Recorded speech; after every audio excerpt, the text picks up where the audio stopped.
오늘은 창세기 14장 말씀인데, 소돔 왕과 고모라 왕과 아드마 왕과 스보임 왕과 벨라 곧 소알 왕이 나와서 시딤 골짜기에서 그들과 전쟁을 하기 위해 진을 쳤더니 엘람 왕 그돌라오멜과 고임 왕 디달과 시날 왕 아므라벨과 엘라살 왕 아리옥 네 왕이 곧 그 다섯 왕과 맞서니라. 시딤 골짜기에는 역청구덩이가 많은지라. 소돔 왕과 고모라 왕이 달아날 때에 그들이 거기 빠지고 그 나머지는 산으로 도망하며 네 왕이 소돔과 고모라의 모든 재물과 양식을 빼앗아가고 소돔에 거주하는 아브라함의 조카 롯도 사로잡고 그 재물까지 노략하여 갔더라. 도망한 자가 와서 히브리 사람 아브라함에게 알리니 그때 아브라함이 아므리 족속 마므레의 상소리 숲을 근처에 거주하였더라. 마므레는 에스골의 형제요 또 아넬의 형제라. 이들은 아브라함과 동맹한 사람들이었더라. 아브라함이 그의 조카가 사로잡혔음을 듣고 집에서 길리고 훈련된 자 318명을 거느리고 단까지 쫓아가서 그와 그의 가신들이 나뉘어 밤에 그들을 쳐부수고 다메섹 왼편 호박까지 쫓아가 모든 빼앗겼던 재물과 자기의 조카 롯과 그의 재물과 또 부녀와 친척을 다 찾아왔더라. 아멘. 이 말씀으로 아브라함처럼 승리하라, 이런 말씀 같이 나누기 원합니다. 아브라함처럼 승리할 줄 믿습니다. 우리의 삶에 우리가 가끔 이런 동기 모임이나 동창회 이런 모임에 가다 보면은 어떤 기이한 현상들이 발견되냐면은 학교 다닐 때 보면은 지질이 공부도 못하고 거의 공부 포기하고 이런 사람들 있잖아요. 야, 쟤 뭐가 될까? 친구들이 걱정하는 그런 애가 어떨 때 와서 보면은 회사 사장이라고 그러고 CEO라고 그러고 잘 나가고 월급도 많이 받고 막 좋은 차 타고 딱 나타나고 그런 일 있잖아요. 그런데 전교 1등하고 반에서 항상 모범생이고 반장하고 이런 애들은 취직 못해갖고 또 어렵고 힘들고 이런 일들이 종종 있습니다. 그러니까 이게 사람의 어떤 축복이나 또 잘 안 되고 이게 어떻게 보면 산술적으로 보면은 전교 1등을 하는 애가 잘 돼야잖아요. 그게 맞잖아요. 근데 그냥 보면은 안 돼야 될 사람은 안 돼야 될 것 같은데 그렇지 않다는 거죠. 참 알다가도 모를 일이 내가 잘 되고 못 되고 내 소관이 아니라는 거예요. 그래서 옛말에 인생 만사 세옹지마다 이런 말 있잖아요.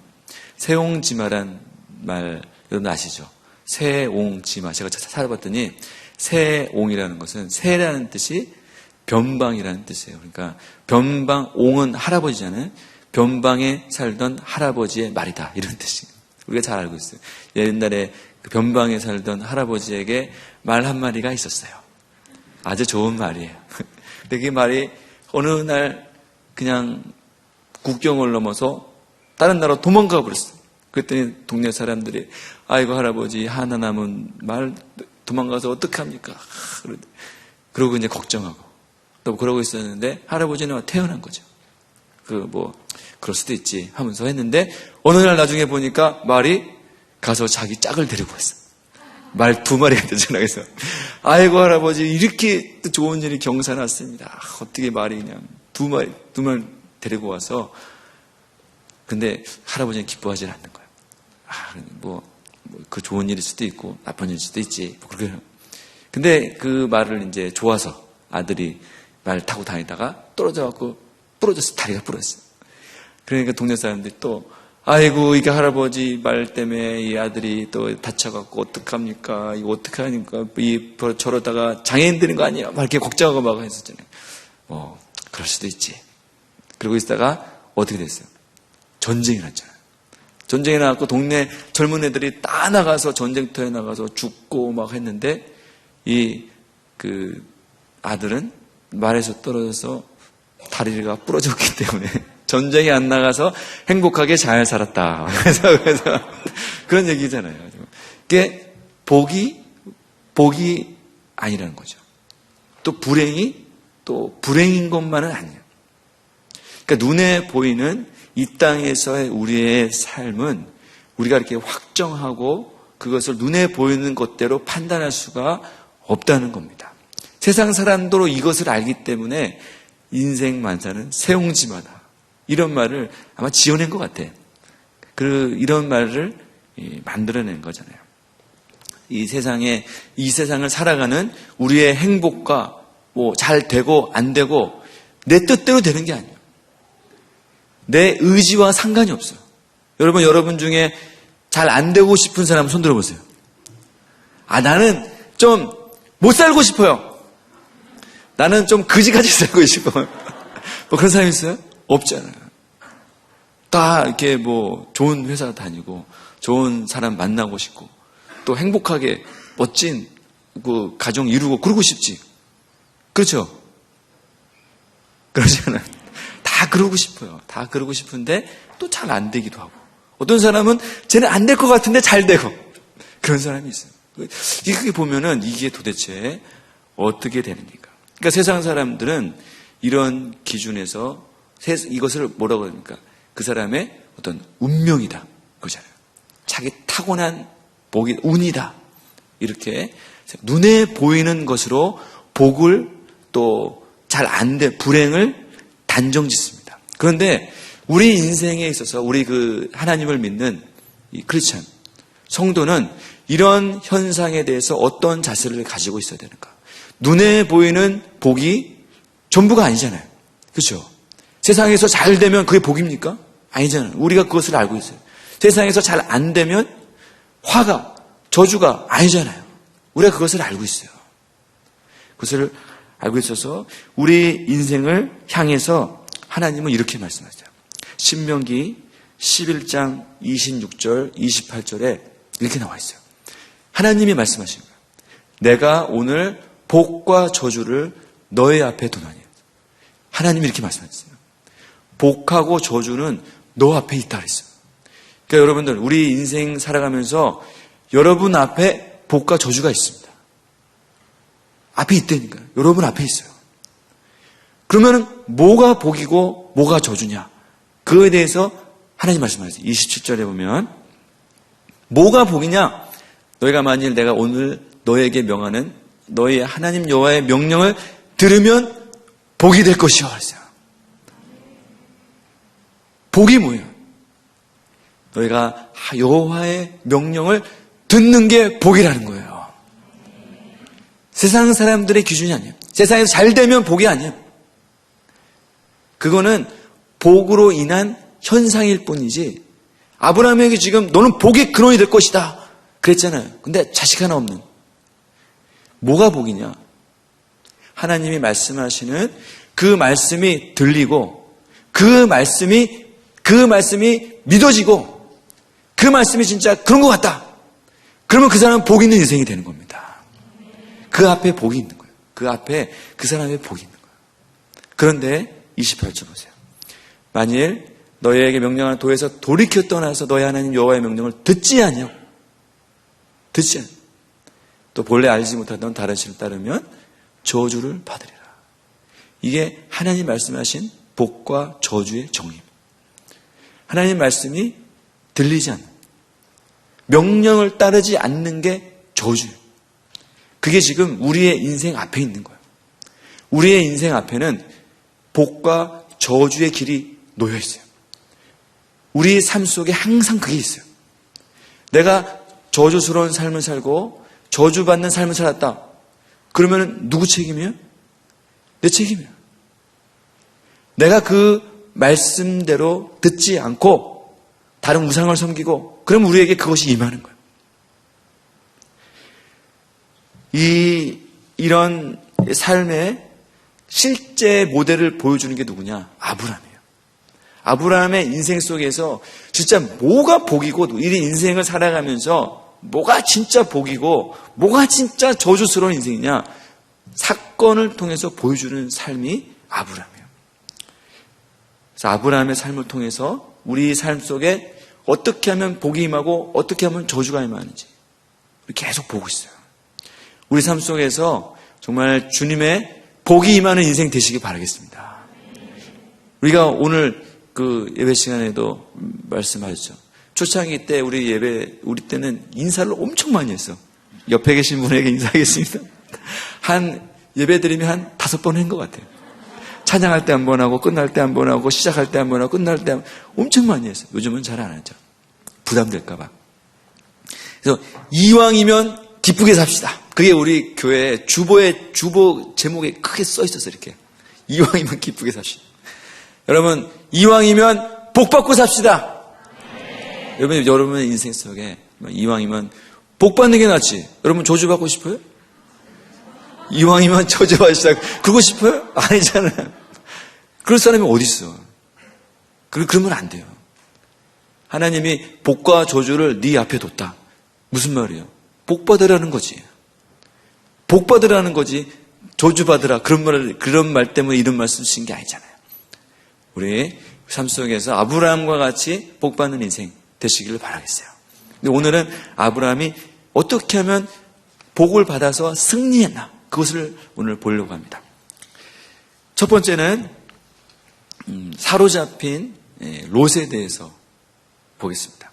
이 롯이 떠났잖아요. 지난주 시간 롯이 아브라함을 떠났어요. 자기 정말 하나 남은 혈육이 자기를 떠났어요. 아브라함은 좀 적적하고 그럴 줄 알았는데 하나님을 만나서 이제 예배하고 찬양하고 어떻게 보면 아브라함의 믿음이 아주 충만한 때요. 좀 섭섭하고 인간적으로는 서운했지만 어땠습니까? 인간적으로는 것이 끊어지니까 더욱 하나님과 친밀해지고 예배하고 찬양하는 이런 은혜 충만한 시간을 아브라함은 보내고 있었어요. 그런데 그 주변 정세가 어땠느냐? 그 소돔 5왕과 저 시나리에 있었던 이 네 왕이 연합적으로 싸워서 전쟁이 일어나는 이런 이 전쟁의 소용돌이 속에 들어간 그런 때였어요. 아주 혼란한 시대죠. 그 내용이 1절부터 7절까지 쭉 나와요. 그래서 제가 여러분을 위해서 제가 또 여러분을 위해서 파워포인트를 또 만들었죠. 헷갈릴까봐. 그거 보시면 어떻게 되어 있냐면은 저렇게, 어이구, 어디 갔어? 저렇게 시날, 어이구, 엘람, 엘라살, 고임. 저렇게 네 왕이 연합해서 그 지역이 어디냐? 고대 바벨론, 이런 지역이었단 말이에요. 그 지역에 있었던 왕들이 연합해서 저쪽으로 치고 들어온 거예요. 그래서 그 다음 슬라이드 보시면 쳐들어왔어요. 거기 이제 이스라엘 땅으로 쳐들어왔어요. 쳐들어와갖고 저기 아스드롯 가스나임에서 르바 족속을 물리쳤어요. 그거 싸워서 이겼고 내려와서 함에서 수수 족속을 쳐부수고 내려와서 또 여기 사회 기다리면서 M 족속 내려와서 또 세일사라에서 호리 족속 저기 가데스에서 아멜렉 족속. 그러니까 어때요? 주변 왕들을 다 싹쓸이 해버린 거예요 지금. 그쪽 왕들이 그 원인이 뭐예요? 여기 있던 왕들이 열외에 있었던 그 소돔 고모라 5왕이 동방의 4왕을 배반해서 아까 읽었잖아요. 그 조공을 이제 안 바치고 그러니까 나 이제 너희들을 속박되기 싫다. 우리 그러면서 그 주변 5왕을 연합해서 우리 더 이상 이제 조공 바치지 맙시다. 했더니 완전히 지금 저렇게 내려와 갖고 쑥대밭이 된 거야 주변 왕들이. 그래서 소돔 고모라 왕 그쪽은 다 이제 폐허가 되고 그리고 나서 롯을 데리고 이제 쫓아가서 저기 다메섹까지 데리고 이렇게 올라갔단 말이에요. 지금 주변 정세가 그런 상황이에요. 이런 전쟁의 뜸바구니에서 있었던 상황이 지금 현재 상황이에요. 12절 말씀 보세요. 12절 말씀 보시면 그곳에 있었던 소돔에 거주하는 아브라함의 조카 롯도 사로잡혀갔어요. 이 전쟁통에. 그리고 그 가지고 있었던 재물까지 다 노력해요. 그러니까 롯에게 있어서는 완전히 어떻게 됐습니까? 더 좋은 땅. 야, 저희 가면 정말 행복하게 더 잘 살고 있겠다. 그랬는데 한순간에 확 망해버렸어. 재앙이 찾아온 거예요, 재앙이. 이런 상황이에요. 또 어떻게 했습니까? 당시에 보면은 롯이 잘한 거죠. 롯이 아브라함을 떠나서 이런 에덴 동산과 같았던 소돔 고모라 땅에 간 거 아주 인생 승리의 절호의 기회를 잡은 거잖아요. 어떤 로또 복권 잡은 거예요. 그런데 한순간에 망해버렸어요. 한순간에. 전쟁이 일어날 줄 누가 알았어요? 이런 일이 일어날 줄 누가 알았어요? 그런데 롯의 인생 속에 이런 일이 벌어지게 된 거예요. 어떻게 봅니까? 이 우리가 볼 때는 전혀 정반대 일이 일어났죠. 롯은 잘 되고 아브라함은 못 될 것 같은데 롯은 완전히 망해버렸어요. 이 사건에 주는 메시지가 뭡니까? 여러분, 이 세상에 자기가 좋아 보이는 세상의 방법대로 살면 어떻게 된다는 거예요? 한순간에 하나님이 징계하고 치시면 아무것도 아닌 것처럼 없어진다는 거예요. 이 세상의 지혜를 따라 살아가는 사람들의 최후를 보여주는 겁니다. 사인이에요. 현재 내가 어떠한 모습으로 살아가고 있는가? 내 겉모양이 내가 어떤 차를 타고 다니고 내 연봉이 얼마고 내가 어떤 사회적 지위에 있고 그게 중요한 게 아니라는 거죠. 저 사람은 지금 직장에서 잘 나가고 좋은 차 타고 연봉이 높고 그러면 그 사람이 성공한 것 같아. 그게 아니라는 거예요. 한순간에 세상 지혜가 아무것도 아니에요. 헛것으로 만들어버려요. 지금 롯은 아무것도 안 남았어요. 그냥. 망해버린 거예요. 롯은 어떻게 보면 아브라함과 같이 있었으면 자기는 축복된 인생 살 수 있었어요. 아브라함과 같이 있었으면 아브라함의 복을 받을 수 있었는데 자기 스스로 아브라함을 떠나버린 거예요. 여러분, 우리 고린도전서 1장 25절 보세요.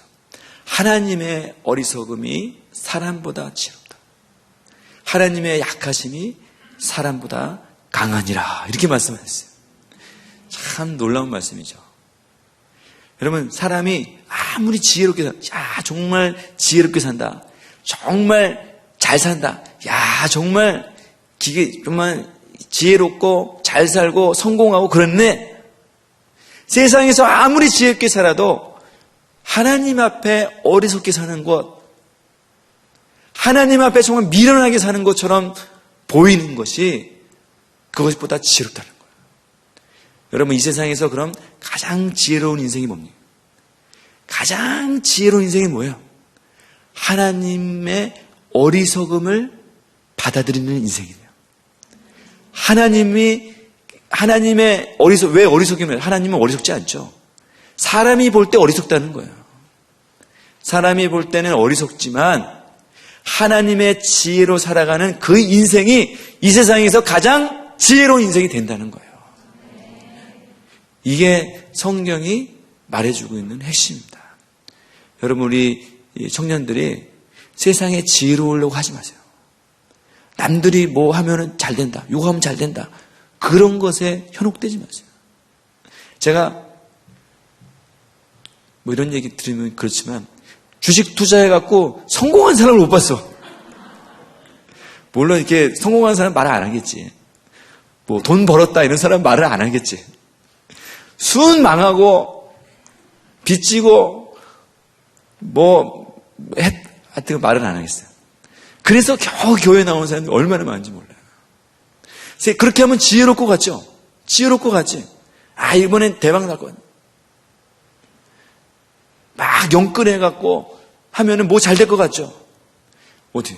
이런 일이 일어날 줄 전혀 모르는 거예요. 그러면 세상에 지혜로운 것은 어떻게 보면 왜 세상에 지혜롭겠어요? 하나님을 거스르니까 지혜로운 거예요.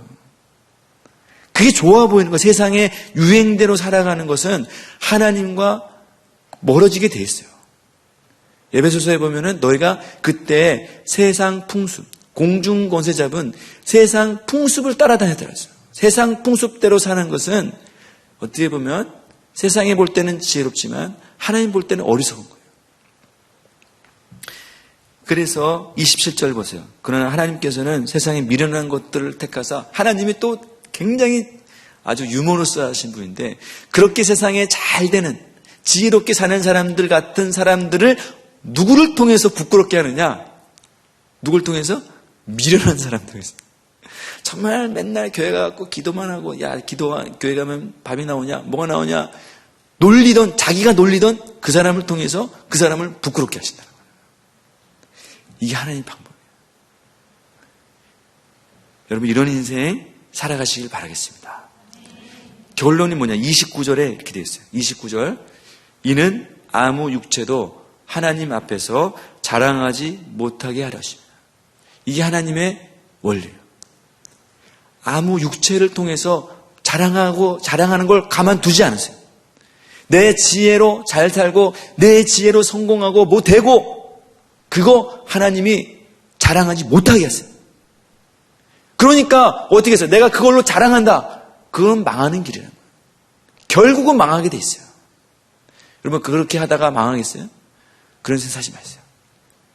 오늘 롯이 그것을 보여주는 거예요. 세상 지혜롭게 살다가 한순간에 망해버렸어요. 세상에 지혜롭게 살려고 하는 것은 하나님 앞에서는 결국 부끄러운 결과를 초래할 수밖에 없다. 우리 청년들이 정말 어떻게 보면은 세상에 미련한 자가 되십시오. 정말 세상에 정말 저렇게 살아서 어떻게 할까? 한심하다. 이런 사람이 되시기 바랍니다. 아멘 소리가 적은 걸 보니 여러분 세상 한심한 사람 되시기 바랍니다. 한심한 사람이 돼야 여러분을 통해서 지혜로운 사람을 부끄럽게 하신다니까. 그런 일이 반드시 있게 돼요. 나는 너같이 정말 한심하고 너같이 대책 없고 너같이 살아서 어떻게 될까? 여러분 그렇게 말하는 사람들을 눈여겨보세요. 나중에는 여러분을 통해서 그 사람을 부끄럽게 하실 거예요. 결국에는 그렇게 돼 있어요. 그게 하나님의 방법이에요. 이런 것입니다.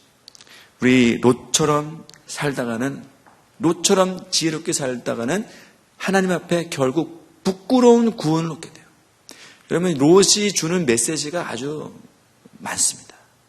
롯이 어떻게 됐어요? 결국에는 나중에 나오지만 아브라함이 구출해 왔죠. 우리 같으면 어떻게 되겠어? 여러분 이렇게 지금 사로잡혀 갔는데 나중에 스토리를 보면 아브라함이 찾아왔잖아. 구출해 왔잖아. 그러면 여러분 같으면 어떻게 하겠어요? 삼촌 감사해요. 제가 다시는 저기 떠나지 않고 삼촌 곁에 살게요. 그러겠죠. 근데 어떻게 했어요? 정황을 보면은 계속 소돔 고모라가 살았어요. 그러다가 어떻게 됐냐? 소돔 고모라가 망할 때 자기 와이프는 뒤돌아보다가 소금기둥 됐어요. 그 나중에 19장에 가면은 아주 부끄러운 일을 겪어요. 어떤 부끄러우냐? 자기 두 딸의 아들을 낳게 돼요. 두 딸이 자기의 아들을 낳게 돼요. 그래서 암몬과 모압 족속의 후손이 돼버려요. 얼마나 부끄러워. 결국은 그렇게 된다는 거예요. 이게 우리에게 주는 메시지입니다. 구원은 롯은 다른 신약 성경에 보면 의인이라고 했어요. 의인이지만 어떤 의인이냐? 부끄러운 구원을 얻는 의인. 우리 고린도전서 3장 18절에는 이렇게 돼 있어요. 누구든지 그 공적이 불타면 해를 받으리니 그러나 자신은 구원을 받되 불 가운데 받은 것 같으리라. 근데 그 사람이 공적이라는 게 뭐냐면은 man's work라고 돼 있거든요. 그러니까 그 사람의 업적을 말하는, 그 사람의 상급, 일한 어떤 공로. 그러니까 여러분 우리 회사에서도 어떤 자기 업적이 있잖아요. 과업, 프로젝트 그런 걸 말하는 거예요. 근데 어떻게 됐냐? 공적이 불탄다 그랬어요. 나중에 되면은 하나님이 그것을 다 이렇게 심판할 때가 있어요. 뭘로 하냐? 불로 해요, 불로. 근데 그게 혼란을 다 타버렸다는 거죠. 어떤 사람은 불로 했는데 그냥 남아있어. 어떤 건 남아있냐? 금 같은 것으로 그 공적을 만들면 그게 남아있어요. 또 보석. 이런 건 남아있겠죠. 돌이나 뭐 이런 건 남아있어요. 근데 지푸라기 같은 걸로 이 집을 전했으니 불이 타니까 홀라당 다 타버렸어. 그래도 어때? 그러나 자신은 구원을 받되 불 가운데 받은 것 같으리라. 구원을 받기는 받아요. 근데 홀라당 다 타버렸어. 홀라당 다 타버렸는데 자기 혼자 남은 거예요. 우리가 신앙을 해도 이런 신앙을 할 수 있다. 뭐가 남는 게 없어요. 신앙을 했는데 뭐 남는 게 없어요. 그러니까 오늘 말씀을 봤을 때 뭐 해야 남는다는 거예요. 뭘 해야 남는 거예요? 뭘 해야 불이 와도 안 타는 거야? 뭘 해야 우리 신앙이 남고 뭐 좀 타지도 않고 존재하고 있는 것이 있는 거냐? 세상과 같이 살지 않는 뭐가 있어야 안 타고 남는다는 거예요. 그게 뭐예요? 예수님이 눈에 자기를 부인하고 자기 십자가를 지고 나를 쫓으면 제자가 되리라. 자기가 부인되고 세상의 유행 따라가지 않고 세상에서 미련한 것처럼 보이는 것이 있는 삶이 뭐예요? 타지 않고 남는 것이 있는 신앙을 한다는 거예요. 여러분 이런 인생 사시기 바라겠어요. 그냥 교회 왔다 갔다 하고 신앙하고 그것이 남는 게 아니에요. 여러분의 인생 속에서 뭔가를 남기는, 자기가 좀 부인되어지고 싸우고 이기고 좀 싫은 소리도 듣고 그것을 이겨나갈 수 있는 그런 신앙의 이 공적, 상급이 쌓이는 이런 인생 되시길 바라겠어요. 그게 롯이 지금 우리에게 주는 교훈입니다. 두 번째는 그것에 대해서 승리하는 아브라함이죠. 아브라함은 세상이 볼 때는 미련하고 또 별로 이제 성공할 것 같지 않은 그런 인생을 살게 됐어요. 그런데 이제 이런 전쟁통에 어떻게 됐는지 보세요. 롯은 사로잡혀 갔죠.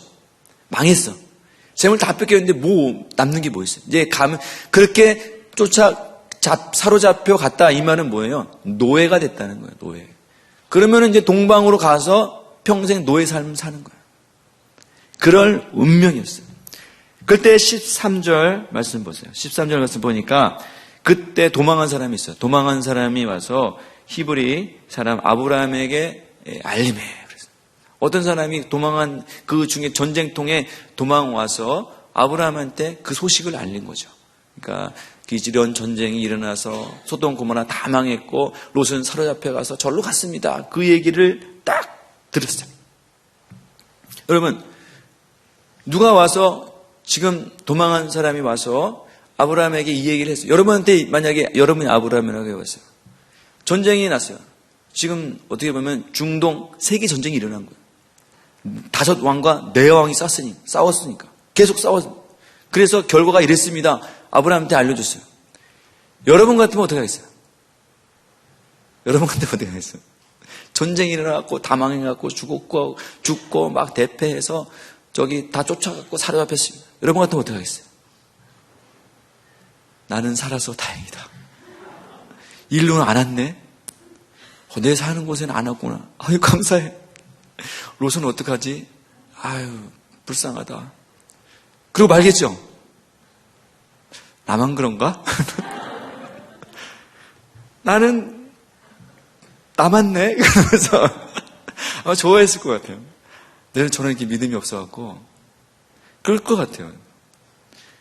지금 막 이렇게 살았는데 지금 아브라함의 나이가 몇 살이에요? 지금 75세에 왔으니까 뭐 어디 애굽 내려갔다 왔으니까 80은 훌쩍 넘었어.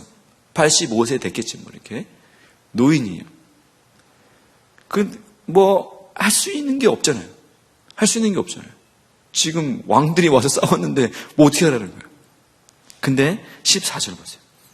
14절 보니까 아브라함이 그의 조카가 사로잡힘을 듣고 집에서 길로 훈련내자 318명을 거느리고 단까지 쫓아갔어요. 그냥 거기서 오니까 싸운 게 아니에요. 쫓아갔어요. 거기 소돔에서 단까지라는 것은 거의 갈릴리 호수 있는데 거기까지 갔다는 거예요. 쫓아간 거예요. 318명 데리고 갔어요. 318명. 318명이면은 우리 청년부 예배가 한 140명, 이렇게 150명. 저보다 2배 좀 많은 거예요. 2배 좀 많은데, 데리고, 싸우러 가자. 단까지 쫓아갔어요. 그리고 15절에 보니까, 그와 그의 가신들이 나누어 밤에 그들을 쳐부수고, 다메섹 왼편 호바까지 쫓아갔어요. 16절.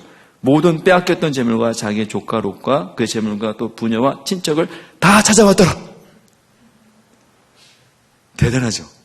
이런 일이 참 이게 참 놀라운 일인 것 같아요. 세상 지혜로운 사람은 세상 지혜로운 사람이 전쟁에 승리하고 아브라함 같은 사람은 전쟁 못할 것 같죠. 그냥 노인이고 세상 지혜로운 어떻게 보면 롯이 전쟁을 더 잘해야 될 것 같잖아요. 싸우고 더 지혜롭게 해서 이길 것 같지만 그렇지 않아요. 세상 미련하고 될 것 같지 않고 야, 너 같은 한심한 그런 사람이 승리하게 된다는 거예요. 놀랍죠? 여러분에게도 이런 역사가 있을 줄 믿습니다. 여러분 기대하십시오. 여러분에게 이런 역사가 있어요. 여러분을 통해서 이런 역사가 있을 것입니다. 이 아브라함의 승리의 비결, 제가 묵상하는데 한 3가지를 보겠습니다. 왜 아브라함은 어떻게 해서 이것을 승리하게 된다? 참 놀라운 사건이에요. 여러분, 참 318명 가지고 영화 300에 나오는 이런 영상은 뭘 했길래 이렇게 싸워서 이겼나? 놀랍죠. 뭐냐면은 첫째는 승리의 요인은 믿음이에요. 믿음으로 이기고 승리하고. 여러분 만약에 이런 전쟁이 중동 전쟁이 일어났다. 그러면 우리는 어떻게 돼? 어떻게 하면은 우리가 생존할 수 있어요? 가만히 있으면 돼요. 지금 내 왕은 이미 저 위에 다메섹까지 갔잖아. 이미 다 전쟁하는 군대들은 다 떠났어. 그러면 나는 어떻게 하면 살 수 있어요? 가만히 있으면 돼요. 가만히 있으면 중간이라도. 아브라함이 살 수 있는 길은 가만히. 만약에 안전이 최우선이다. 아브라함이 이런 믿음과 생각을 가지고 있었다면 가만히 있어야 돼요. 그리고 생존하는 것이 자기의 인생의 목표다. 그럼 가만히 있어야 돼요. 가만히 있어야 돼요. 자기의 안전과 자기의 생존을 위해서 살아가는 인생이었다면 아브라함은 거기 가만히 있어야 돼요. 또 롯이 삼촌 도와주세요. 삼촌 저가 지금 죽게 생겼어요. 뭐 이렇게 도와달라고 한 것도 아니잖아요. 그리고 이 도망 온 사람이 아브라함한테 지금 롯이 저로 갔으니까 같이 쫓아가서 롯 데리고 와야 됩니다. 그렇게 요청한 거 아니잖아요. 그냥 이런 일이 있었다 얘기만. 그리고 결정적으로 아브라함은 군인이 아니에요. 군인이 아니에요. 그리고 아브라함은 뭐 한 사람이에요? 목자예요. 양치는 사람이에요. 족장이에요. 그리고 자기 왕도 아니에요. 그리고 결정적으로는 자기에게 군대가 없어요. 군대가. 싸울 사람이 없어요. 이게 뭐냐면은 아브라함의 인생관을 보여주는 거예요. 자기가 어떻게 믿음으로 살았는지 그걸 보여주는 거죠. 아브라함이 이기적이고 자기만을 위해서 자기 인생만을 위해서 살아갔던 사람이라면 또 어떻게 했어? 이전에 자기를 떠난 롯에 대한 쓴뿌리, 상처 이런 것이 있는 사람이라면 어떻게 했어요? 그게 막 그 얘기를 듣는 순간 막 올라오겠죠. 그 얘기를 들으면 아마 씩 웃으면서 잘 됐다. 니 그러게 뭐라 했어요? 이 나쁜 하면서 막 그 아마 좋아했을 거예요. 그렇지 쌤통이다. 너 뭐 쓴뿌리가 남아있어요. 그러겠죠. 또 지식적인 사람이라면 그냥 논리적이고 그냥 지식적인 사람이라면 상황을 분석하고 하나님 믿음으로 사는 나는 하나님이 축복해 주시고 저렇게 사는 사람들은 망하게 하는구나. 거기서 그냥 끝났을 거예요. 그러나 아브라함은 믿음으로 사는 사람이었어요. 믿음의 사람이었어요. 믿음. 그래서 어떻게 했냐? 조카 롯을 구하기 위해서 이 전쟁에 뛰어들었어요. 롯이 자기한테 해준 게 뭐가 있어요? 롯이 자기한테 상처만 주고 뭐 별로 준 것도 없는데 롯을 위해서 전쟁에 뛰어들었어요. 믿음으로 한 거예요. 믿음으로. 믿음은 그 사람을 어떻게 만드냐? 그 사람을 도전적이고 모험적이고 정말 초자연적인 이 삶으로 그 사람을 이끕니다. 그렇게 만들어버려요. 전혀 그런 사람이 아니었는데 그 사람을 완전히 변신시켜버려요. 뭘로? 용사로, 군대 장관으로, 장군으로 변화시켜버린다는 거야. 뭐가? 믿음이 그렇게 한다는 거죠. 우리 지난 몇 주 전에 봤던 기드온을 향해서. 기드온이 뭐 하고 있었어요? 포도주 틀에서 밀 타작하고 있었잖아요. 그러면 그 사람은 뭐예요? 신분이 뭐예요? 직업이 뭐예요? 농부예요, 농부. 장군이 아니에요. 근데 하나님이 너는 큰 용사여 그랬잖아요. 그 말씀을 믿음으로 받을 때 농부가 장군이 되는 거예요.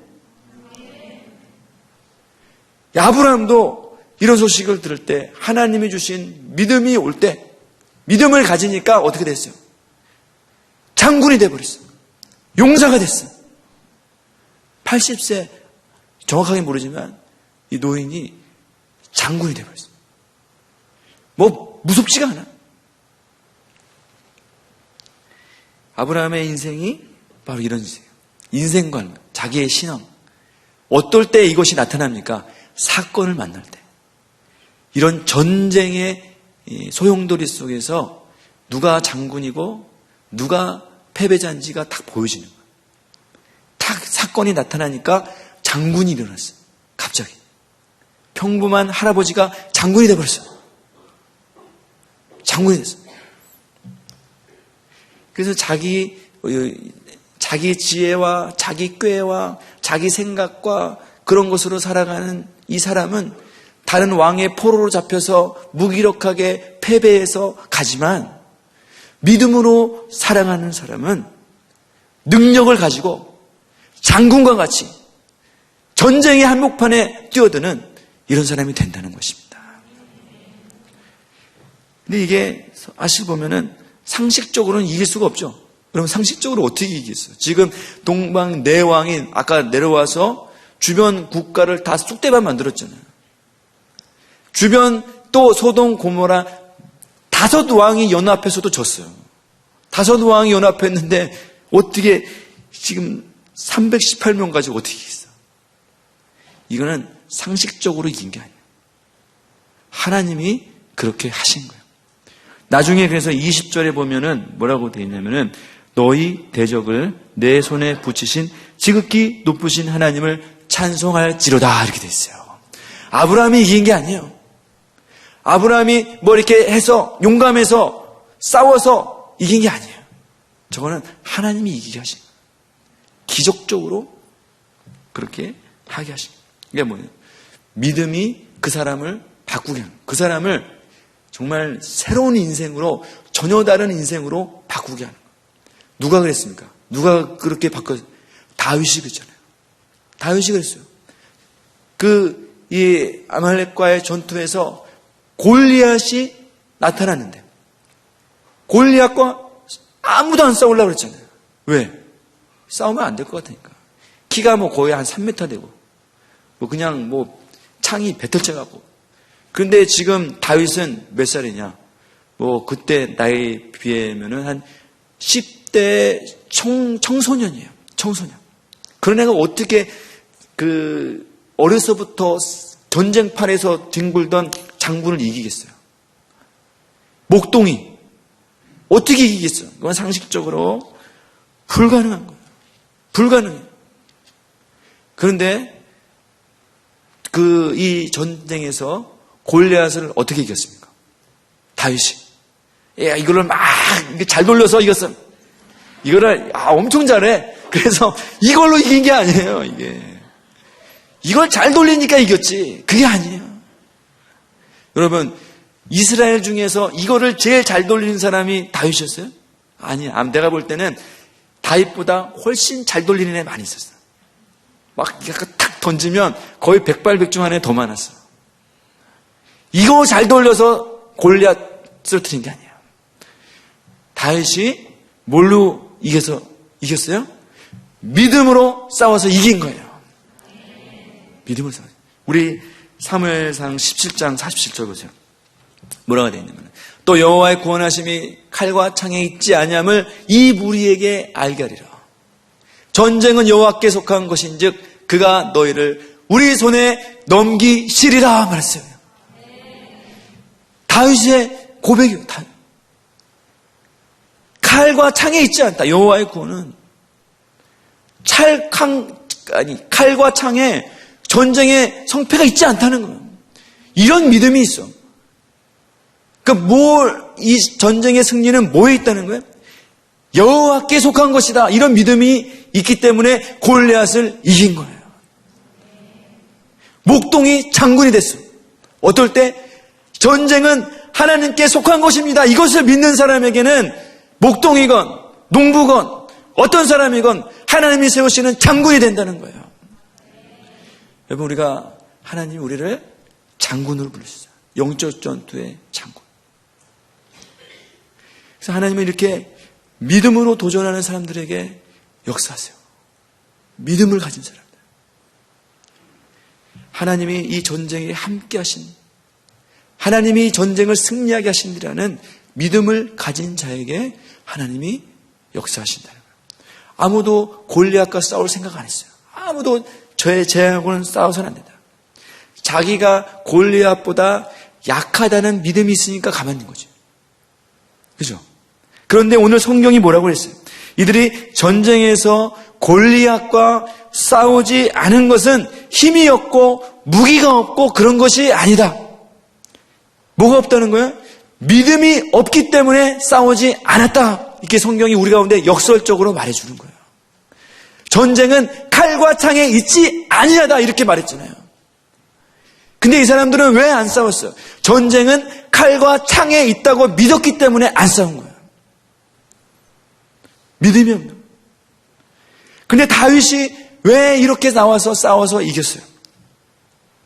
무섭고 두려운데 억지로 나가 싸운 게 아니야. 무섭지가 않아. 골리앗을 봐도 무섭지가 않아. 그러니까 나가서 담대하게 나가서 싸운 거지. 무섭지가 않아. 무서운데 억지로 나가서 막 그냥 다른 사람 눈총 있으니까 그래도 내가 해줘야지 하면서 나간 게 아니에요. 골리앗을 봐도 하나도 안 무서워. 하나도 안 무서워. 골리앗이 저러고 있는 것이 아무렇지도 않아. 왜 아무렇지도 않겠어요? 다윗이 원래 무서움을 모른다. 그리고 전쟁을 한 번도 경험해보지 못해서 전쟁이 얼마나 비참한지를 모른다. 원래 천성적으로 무서운 칼이라는 것의 존재를 모르기 때문에 무식해서 그냥 나간 거다. 그게 아니에요. 뭐 때문에 그렇습니까? 골리앗이 왜 두렵지 않겠어요? 골리앗이 믿고 있는, 골리앗을 통해서 역사하고 있는 이 악한 영과의 영적 전투에서 하나님을 믿는 믿음으로 이미 승리했기 때문에 골리앗이 무섭지 않은 거예요. 성령의 능력이 더 강하다. 하나님의 능력이 더 강하다. 하나님이 우리와 함께 하시면 하나님이 우리를 승리하게 하신다. 이런 믿음이 있었기 때문에 골리앗이 하나도 안 두려워. 우리가 두려워한다. 여러분, 우리가 왜 두렵습니까? 이미 악한 영에게 패배하고 눌리고 진 거죠. 자기 기질이 아니에요. 저는 저게 기질인 줄 알았어요. 기질이요. 저도 사실 이렇게 도전하고 믿음으로 막 싸우고 그런 게 천성적으로 안 맞는다고 생각했어요. 그건 나하고 좀 이렇게 왜 또 이렇게 좀 약간 옐로우 기질의 이런 사람들, 이런 사람들이 막 이렇게 앞에 나가서 이렇게 믿음으로 한다 하고 이런 거지. 저는 그냥 주님 하게 하시면 하겠습니다. 이런 정도지. 제가 적극적으로 믿음으로 하면 됩니다. 이런 거는 제가 총성적으로 잘 하면. 저게 저의 기질이고 성향이고 그런 줄 알았어요. 근데 이게 뭐냐면은 우리가 이런 영적인 이 전투에서 이미 진 거기 때문에 악한 영에 눌려있기 때문에 우리가 왜 세상을 두려워합니까? 왜 세상을 두려워요? 세상에 있는 세상의 영에 우리가 지배를 받고 세상 영에 우리가 눌려있기 때문에 세상이 두려운 거죠. 내 기질이 아니에요.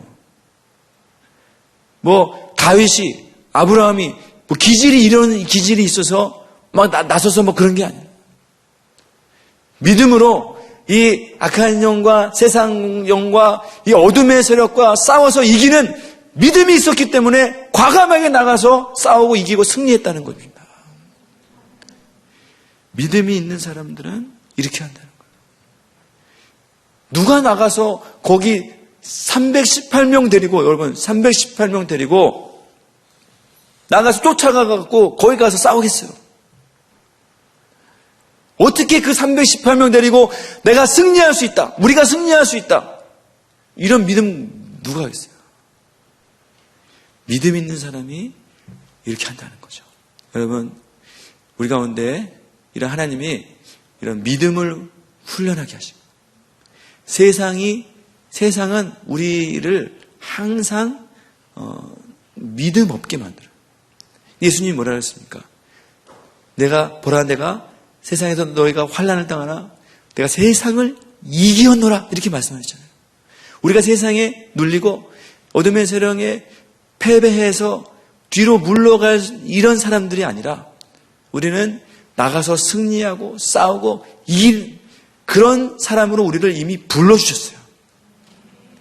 이것을 믿는 사람이 그런 역사를 이루게 된다는 것입니다. 이번 한 주도 여러분들 나가서 그런 일이 많을 거예요. 제가 예언하겠습니다. 여러분, 이번 한 주 동안에 구박받고 또 무서운 일 당하고 또 눌리고 그런 일들 반드시 있을 것입니다. 이거 안 봐도 뻔해요. 아마 문 밖에 나가서부터 있을 수도 있어요. 그럴 때 우리가 어떻게 해야 돼요? 이것은 이런 사회생활이 아니라 우리의 신앙이 영적인 생활이잖아요. 우리가 믿음으로 한번 도전해보고, 여러분,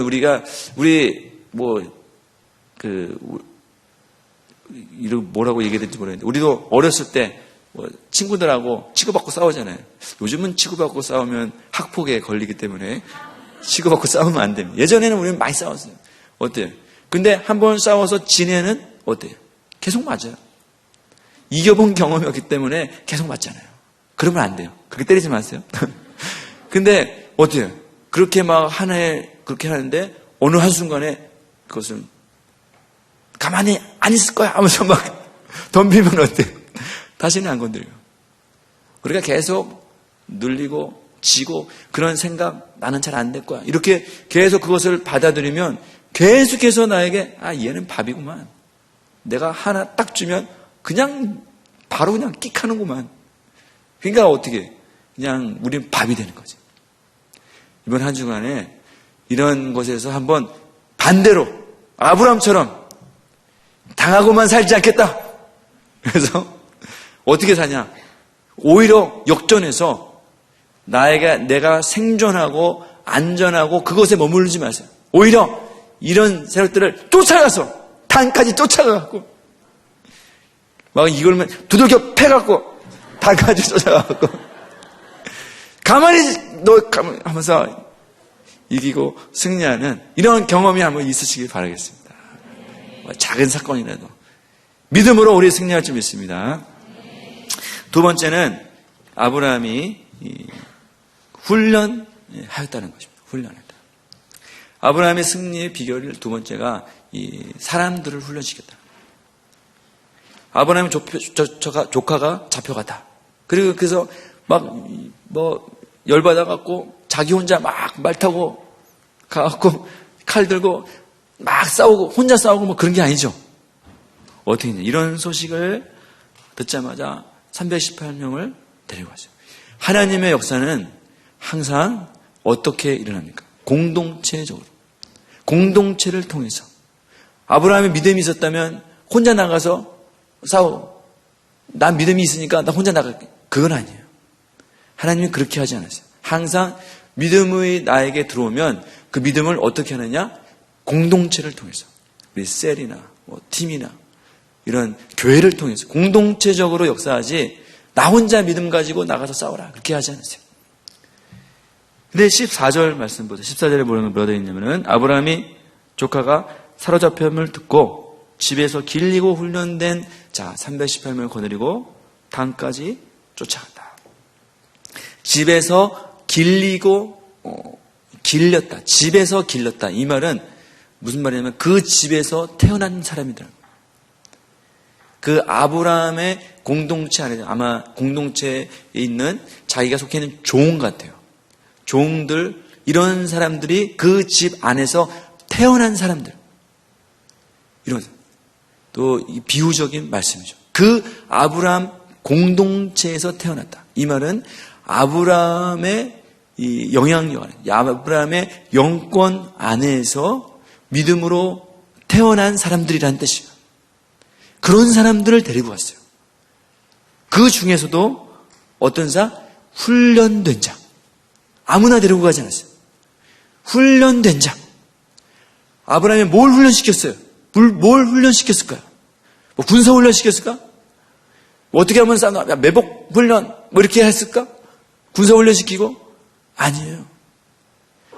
아브라함의 말씀으로 살아가는 믿음의 훈련을 같이 받은 사람들이에요. 이런 사람들을 데리고 갔어요. 아브라함이 순종하고 예배하고 아마 말씀 듣고 아브라함의 비전을 받았을 때 같이 받고 같이 예배드리고 찬양하고 믿음의 훈련을 같이 받은 그 사람들을 데리고 갔어요. 아브라함이 무슨 용병을 고용한 게 아니에요. 그 옆에 있었던 나라 주변 사람들을 군사를 돈 주고 사서 데리고 간 게 아니에요. 그 사람들을 데리고 갔습니다. 전쟁이잖아요. 전쟁에는 상식적으로 군인이 필요합니다. 군인이 필요해요. 그게 상식적인 일이에요. 근데 아브라함은 자기 집에서 태어나고 훈련된 종들을 데리고서 갔단 말이에요. 이 믿음의 영적 전투를 누가 할 수 있느냐, 이것을 보여주는 겁니다. 여러분, 이 싸움이 인간적인 전투가 아니고 믿음의 싸움이죠. 그러니까 믿음의 영적 전투를 누가 합니까? 누가 하느냐? 훈련된 사람이 할 수가 있다는 거예요. 누구한테 훈련됐느냐? 아브라함에게서 태어나고 아브라함에 의해서 훈련받은 그 사람이 아브라함과 같이 싸우고 이기고 승리할 수 있게 된다는 거예요. 훈련된 자. 여러분, 훈련된 자를 하나님이 사용하십니다. 여러분, 우리가 그러면은 반대로 말하면 우리가 왜 훈련받습니까? 우리 신앙에 훈련받고 신앙생활 이렇게 훈련받고 왜 훈련받는 거예요? 왜 훈련받는 거예요? 우리가 잘 먹고 잘 살고 승진하고 돈 많이 벌고 결혼하고 그러기 위해서 훈련받는 거예요? 아니라는 거예요. 왜 훈련받는 거예요? 우리가 싸움에 나가기 위해서.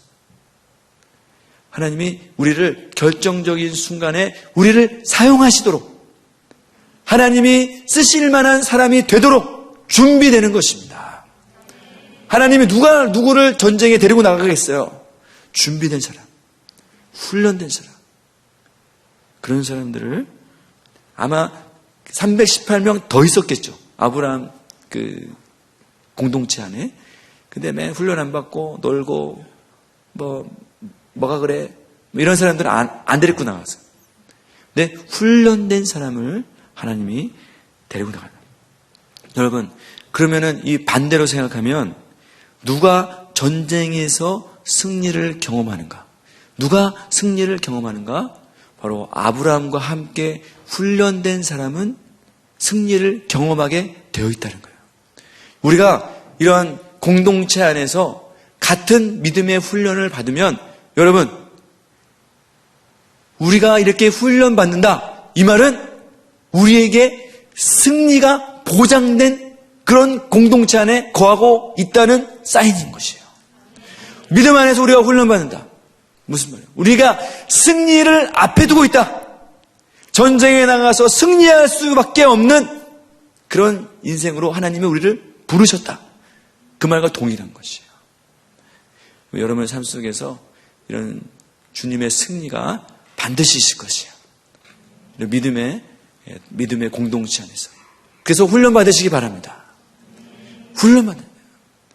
훈련받는 자는 다시 말씀드리지만 훈련받는 자가 전쟁에 나가서 생존할 수 있어요. 싸우고 이기고 승리할 수 있어요. 마지막 세 번째는 아브라함 승리의 비결은 전략을 가지고 있어요. 전략. 나가서 318명 데리고 나가서 야, 나를 따르라 하면서 막 가갖고 그냥 대낮에 막 이렇게 하면은 그래도 하나님이 이기게 하셨을 거예요. 근데 아브라함이 어떻게 했느냐? 전략을 가지고 싸웠어요. 전략을 가지고. 이게 참 중요해요. 믿음 있는 사람들은 내가 믿음이 받았다. 하나님이 나에게 이런 소원을 주셨어요. 믿음을 주셨어요. 근데 하는 걸 보면은 어떤 하나님이 주신 지혜와 전략을 가지고 사용하지 않는 경우가 많아요. 그러다가 좀 무식하게 패배하는 이런 경우가 많단 말이에요. 근데 15절 말씀 보세요. 15절의 말씀 보니까 그와 그의 가신들이 나뉘어 그랬죠. 318명을 두 부로 나눈 거예요. 몇 명이나 되겠어? 한 150명, 아니 몇 명이지? 190명. 맞죠? 하여튼 그렇게 나눠서 두 패로 나눠갖고 그 다메섹에까지 가서 군인들하고 싸운 거예요. 두 패로 나눠서. 이 전략이죠. 그러고 나서 어떻게 해요? 밤에 그날 밤에 올라가서 밤에 그들을 쳐부수는 이런 전략을 세우고 했다는 거예요. 그리고 쳐부수고 다메섹 왼편까지 쫓아가는 이런 전략을 세웠어요. 그러니까 무슨 뜻입니까? 믿음 있는 사람, 훈련받은 사람에게는 자기를 의지하지 않고 하나님이 주신 전략으로 승부하게 돼 있어요. 하나님이 이 말은 지혜를 주신다는 거예요. 하나님이 싸움에 이길 수 있는 방법도 주신다는 거예요. 믿음도 주시고 훈련도 주시고 싸움에 이길 수 있는 전략, 지혜, 방법을 주신다는 거예요. 아브라함이 사실 보면은 무슨 전략이 있겠어요? 아브라함이 뭐 한 사람이에요? 목동이잖아요. 소 키우고 양 키우고 뭐 이런 사람이 갑자기 무슨 전쟁에 눈이 떠져 갖고 이렇게 나누고 이렇게 해서 밤에 저쪽으로 가서 뭐벽했다 이렇게 싸워라. 그렇게 전략이 어떻게 있어요? 한순간에 무슨 전략을 어떻게 세우겠어요? 누가 주신 거예요? 하나님 주신 거예요. 하나님이 주신 전략으로 싸우니까 318명 가지고도 충분히 이기고 남는 전쟁을 했다는 거예요. 어떻게 했어? 싸우고 승리했더라 그러지 않았죠? 아까 15절 말씀 보세요. 밤에 그들을 쳐부수고 거기서 그냥 이겼다 그러면 어떻게 했어? 그냥 간신히 이겼다 그러면 쳐부쉈다 그러고 왔겠죠? 근데 어떻게 성경이 어떻게 했어요? 쳐부수고 다메섹 왼편까지 쫓아갔다는 거예요. 쫓아갔다. 말이 좀 안 되죠. 쫓아갔다는 말은 무슨 뜻이에요? 이기는데 넉넉하게 이겼다는 거예요. 아주 그냥 겨우 간신히 이겼다는 게 아니라 쫓아갈 정도로. 참, 이 모양도 되게 좀 웃기는 모습이에요. 수만 명이 쫓겨갖고 도망가는데 318명에게 도망가는 거예요. 이런 일이 있다는 거예요. 여러분, 하나님이 주신 전략으로 싸우면 이런 일이 생기게 됩니다. 내 힘으로 할 수 없는 초자연적인 넉넉한 승리, 넉넉한 이김 이런 걸 주신다는 거죠.